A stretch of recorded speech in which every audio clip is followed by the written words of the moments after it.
अल्हम्दुलिल्लाहि रब्बिल आलमीन वस्सलातु वस्सलामु अला सय्यिदिना முஹம்மதின் வ அலா ஆலிஹி வ ஸஹ்பிஹி அஜ்மஈன் அம்மா பஅத். அளவற்ற அல்லாஹ்வும் நிகரற்ற அன்புடையவனும் ஆகிய அல்லாஹ்வுக்கே எல்லா புகழும் சாந்தியும் சமாதானமும் நமது தலைவர் முகமது நபி ஸல்லல்லாஹு அலைஹி வஸல்லம் அவர்கள் மீதும் அவர்களுடைய குடும்பத்தார் மீதும் அவருடைய தோழர்கள் மீதும் மேலும் இங்கு கூட இருக்கும் நம் அனைவரின் மீதும் உண்டாகுமாக.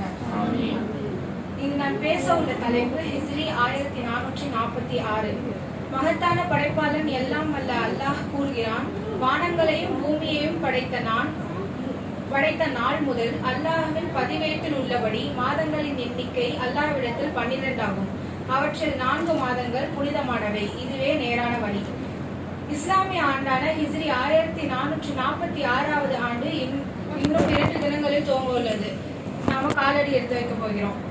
எப்பவுமே ஒரு வருடத்தை எப்படி கணக்கிடுவாங்கன்னா, எப்படி ஆரம்பிப்பாங்கன்னா, ஒரு முக்கியமான நிகழ்வை கொண்டுதான் ஆரம்பிப்பாங்க.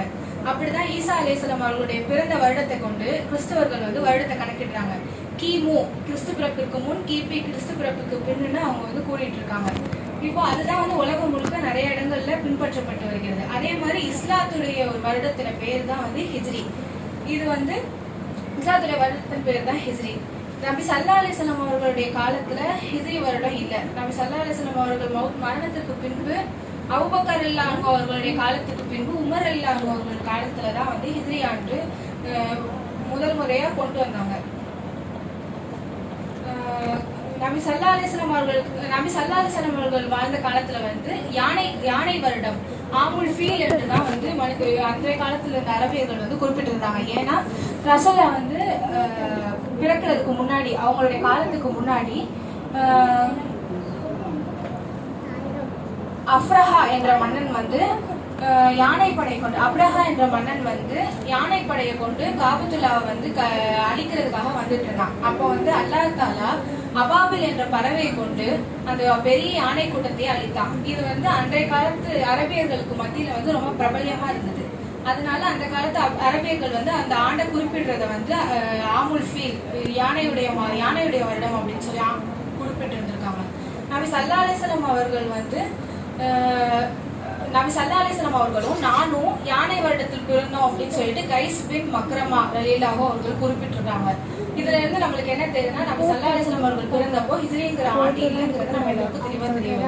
அடுத்து நபி ஸல்லல்லாஹு அலைஹி வஸல்லம் அவர்கள் காலத்திலும் அவங்களுக்கு பின்பு ஜனாதிபதியாக இருந்த அபூபக்கர் ரலியல்லாஹு அன்ஹு அவர்களுடைய காலத்திலும் ஹிஜ்ரி என்ற வருடம் இல்லை. அதுக்கப்புறம் உமர் ரலியல்லாஹு அன்ஹு அவர்களுடைய காலத்தில் கொஞ்ச காலம் கழிச்சுதான் வந்துச்சு. ஏன் அப்படி வந்தது அப்படின்னா, அபு மூசா ரலியல்லாஹு அன்ஹு அவர்கள் உமர் ரலியல்லாஹு அன்ஹு அவர்களுக்கு கடிதம் அனுப்புறாங்க. கடிதத்துல எப்பயும் அனுப்புவாங்க. அப்போ ஒரு கடிதத்துல வரும்போது, இப்படி நீங்க கடிதம் எல்லாம் அனுப்புறீங்க, ஆனா அதுல காலம் குறிப்பிடாமலே இருக்கிறீங்களே அப்படின்னு சொல்லி கேட்டோன்னதான் உமர் ரலியல்லாஹு அன்ஹு அவர்களுக்கு, ஆமா அப்ப இஸ்லாமியர்களுக்கும் ஒரு வருடம் தேவை அப்படின்னு சொல்லிட்டு மக்கள் எல்லாரையும் கூப்பிட்டு, நம்ம வருடத்தோடைய முதலா நம்ம தேர்ந்தெடுக்கலாம் அப்படின்னு சொல்லி கேட்டப்போ மக்களிடையே 4 கருத்து இருந்தது. ஒன்று ரசூலுல்லாவுடைய பிறந்த வருடம், இன்னொன்று ரசூலுல்லாவுக்கு நபி பட்டம் கிடைத்த வருடம், இன்னொன்று ரசூலுல்லா ஹிஜ்ரத் செய்த வருடம், இன்னொன்று ரசூலுல்லா மௌத்தான வருடம். ரசூலுல்லா பிறந்த வருடமும் ரசூலுல்லாவுக்கு நபி பட்டம் கிடைத்த வருடமும் நடுவில் ரொம்ப குழப்பங்கள் இருந்ததுனால அதை விட்டுட்டாங்க. அதே மாதிரி ரசூலுல்லா மௌத்தான வருடம் ரொம்ப கவலைக்கிடமான வருடங்கிறதுனால அதையும் கணக்கில் எடுத்துக்கல. அப்போ கடைசியா ரசூலுல்லா ஹிஜ்ரத் செய்த ஆண்டே நம்ம கணக்கா எடுத்துக்கலாம், அதையே நம்ம ஆண்டினுடைய முதல் ஆண்டா எடுத்துக்கலாம்னு சொல்லிட்டு அதை எடுத்துக்கிட்டாங்க. அப்புறம் ரசூலுல்லா ஹிஜ்ரத் செய்து 10 வருடம் இருந்தாங்க. மக்கால இருந்து மதீனாவுக்கு 10 வருடங்கள் வாழ்ந்தாங்க. அப்புறம் மரணம் எழுதினாங்க. அப்புறம் அபூபக்கர் ரலியல்லாஹு அன்ஹு அவர்கள் 2.5 வருடங்கள் அவங்களோட ஆட்சி காலம் இருந்தது. அப்புறம் உமர் ரலியல்லாஹு அன்ஹு காலம் கொஞ்சம் காலம் கழிச்சுதான் நம்ம இதை கொண்டு வந்தாங்கன்னு பார்த்தோம். அப்போ உமர் ரலியல்லாஹு அன்ஹு இப்போ ரசூலுல்லா ஹிஜ்ரத் செய்த ஆண்டை நம்ம கணக்கு எடுத்துக்கலாம்னு சொல்லிட்டு எடுத்தப்போ 16 வருடங்கள் முடிவு இருந்தது. ரசூலுல்லா அப்போ ஆரம்பிச்சப்போ 16வது வருடமா இருந்தது. அப்புறம்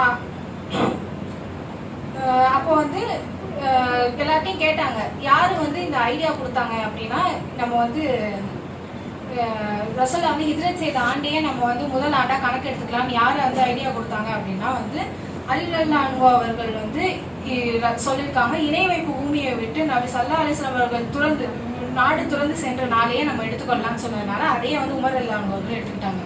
இப்ப நமக்கு இது இன்னொன்னு சொல்றாங்க, எதுக்கு அந்த ஆண்டுக்கு ஹிஜ்ரி என்று பெயர் வச்சாங்கன்னா, நபி ஸல்லல்லாஹு அலைஹி வஸல்லம் அவர்கள் ஹிஜ்ரத் செய்து மதீனாவுக்கு சென்றதுக்கு அப்புறம் தான் இஸ்லாம் வந்து நல்லா வளர்ந்தது. அதுக்கப்புறம் தான் ரசூல்லா வந்து இறைவனை வந்து நிம்மதியா வணங்க முடிந்தது. அதுக்கப்புறம் தான் அல்லாஹ்வோட இறை இல்லமும் கட்டப்பட்டது. அதனால அந்த ஹிஜ்ரத் செய்த புனித இதையே வந்து ஆண்டுடைய பேரா ஹிஜ்ரி என்று வச்சுட்டாங்க. இப்ப நமக்கு ஆண்டு எப்படி வந்ததுன்னு தெரிஞ்சது. அப்போ முதல் மாதம் முஹர்ரம் அப்படின்னு எப்படி முடிவு செஞ்சாங்க அப்படின்னா, அப்போ ஒரு முதல் ஆண்டு என்னவா வைக்கலாம், சரி வருஷம் நம்ம வந்து கணக்கு வந்துருச்சு, இப்ப வருஷத்தோட முதல் மாதமா நம்ம எதை வைக்கிறதுன்னு கணக்கு கேட்டப்போ அப்ப நிறைய பேர் சொன்னாங்க ரஜப் மாதத்தை வைக்கலாம், இல்ல ரமலான் மாதத்தை வைக்கலாம் அப்படின்னு சொல்லி சொன்னாங்க. ஆனா உஸ்மான் ரலியல்லாஹு அன்ஹு அவர்கள் தான் வந்து முஹர்ரம் மாதத்தை நம்ம வந்து கணக்கில் எடுத்துக்கலாம் அப்படின்னு சொன்னாங்க. ஏன்னா அது வந்து ரொம்ப புனிதமான மாதம். அந்த மாதத்துல வந்து எந்த போரும் செய்யக்கூடாது. நாம முதல்லயே சொன்னோம், வருடத்துல வந்து 12 மாதங்கள் அல்லாஹ் சொல்லியிருக்கா, அதுல 4 மாதங்கள் புனிதமானது. அதுல ஒரு மாதம் முஹர்ரம் மாதம், அதுல வந்து போர்கள் வந்து தடை செய்யப்பட்ட மாதம். அதனால நம்ம முஹர்ரம் மாதத்தை எடுத்துக்கலாம் அப்படின்னு சொல்லி சொன்னாங்க. இன்னொரு காரணம் என்னன்னா, எல்லாரும் ஹிஜ்ரத் முடிச்சுட்டு வரும்போது முதல் மாதமா இருக்கிறதும் முஹர்ரம் மாதமா தான் இருக்கு. இன்னொரு சிறப்பும் இருக்கு முஹர்ரம் மாதத்துக்கு, ஷஹருல்லாஹி முஹர்ரம் அப்படின்னு சொல்லுவாங்க. அல்லாஹ்வுடைய மாதம் முஹர்ரம் அப்படின்னு சொல்லுவாங்க. அதனால வந்து முஹர்ரம் மாதத்தையும் வந்து முதல் மாதமா வச்சுக்கலாம்னு சொல்லிட்டு இது பண்ணிட்டாங்க. இப்போ நம்ம வருடமும் ஹிஜ்ரி வந்து கணக்கிட வச்சாச்சு. நம்ம முதல் மாதம் வந்து முஹர்ரம்னு கணக்கிட வச்சுட்டோம். அதனால நம்ம வந்து மற்ற மதத்துக்காரர்கள் வந்து நியூ இயர் கொண்டாடுற மாதிரி நம்மளும் கொண்டாடணுமான்னு கேட்டா அது கிடையாது. மற்ற மதத்துக்காரர்கள் புது உடைகள் அணிந்து கேக் வெட்டி நல்லா கொண்டாடி வாழ்த்து கூறி அப்படி கொண்டாடுற மாதிரி நம்ம கொண்டாடணுமா அப்படின்னா அது கிடையாது. அதுக்காக வந்து இது கண்டுபிடிக்கப்படலை. எல்லாரும் ஒரு காலம் வச்சிருக்காங்க. அப்ப இஸ்லாத்துக்கும் ஒரு வருடம் ஒரு கால கணக்கு இருக்கணுங்கிறதுக்காக இந்த வருட பிறப்பு வந்து வச்சிருக்காங்க. அதுக்காக நம்ம வந்து அதை வந்து மற்ற மதத்துக்காரங்கள் மாதிரி கொண்டாடாம நம்ம வாழ்நாள்ல ஒரு வருடம் நம்மளுக்கு குறைஞ்சிருச்சு, அல்ல நம்ம தலையில எவ்வளவு காலம் இருக்குன்னு எழுதி வைக்கல. நம்ம இவ்வளவு நம்ம வாழ போற காலத்துல இன்னும் ஒரு வருஷம் முடிஞ்சிருச்சு, நம்ம இன்னும் ஒரு வருஷம் கம்மியாயிடுச்சு நம்ம வாழ்நாள்ல அப்படின்னு சொல்லி அதை நினைச்சு கவலைப்பட்டு எப்படி வருடத்தோட கடைசியில லாப நஷ்ட கணக்கு பார்த்து லாபம் அதிகமா இருந்ததுன்னா சந்தோஷப்படுவோம், நஷ்டம் அதிகமா இருந்ததுன்னா அந்த நஷ்டத்தை எப்படி ஈடுகட்டுறது, லாபமா எப்படி மாத்துறதுன்னு நம்ம வந்து பார்ப்போம். அதே மாதிரி இஸ்லாமிய வருடத்தோட முடிவுல நம்ம எவ்வளவு தீமைகள் செஞ்சிருக்கோம், எவ்வளவு நன்மைகள் செஞ்சிருக்கோம், நம்ம எவ்வளவு பாவம் செஞ்சிருக்கோம்னு கணக்கிட்டு அதுல நம்மளுடைய பாவங்கள் அதிகமா இருந்ததுன்னா அந்த பாவங்கள் எல்லாம் எப்படி திருத்தி அதை எப்படி நன்மையா செய்யணும், நன்மை ஆக்கணும்னு கவனிச்சு அதுலதான் நம்மளோட கவனத்தை செலுத்தணுமே தவிர தேவையில்லாத கொண்டாட்டங்கள்ல நம்மளுடைய கவனத்தை செலுத்தக்கூடாது. இன்ஷா அல்லாஹ் நம்ம எல்லாரும் இந்த வருடம் இப்போ ஆரம்பிக்க போகுது. இந்த வருடத்தப்போ நம்ம எல்லாரும் நம்ம செய்த பாவங்கள் எல்லாத்தையும் நன்மைகளா மாற்றணும்னு துவா செய்து நம்ம எல்லாரும் அல்லாஹ்வுடைய நல்லடியார்கள் கூட்டத்துல மஹ்ஷர் மைதானத்துல ஒண்ணு துவா செய்தவனாக என்னுடைய உரையை முடித்துக் கொள்கிறேன். வாஹிரத் தவானா அல்ஹம்துலில்லாஹி ரப்பில் ஆலமீன். அஸ்ஸலாமு அலைக்கும் வரஹ்மத்துல்லாஹி தஆலா வ பரகாத்துஹு. மாஷா அல்லாஹ், பாரக்கல்லாஹ். அல்லாஹ்வுடைய மகத்தான பேரருளால் அனீஸ் ஃபாத்திமா ஹிஜ்ரி 1446 ஆண்டு அப்படிங்கிற தலைப்பில்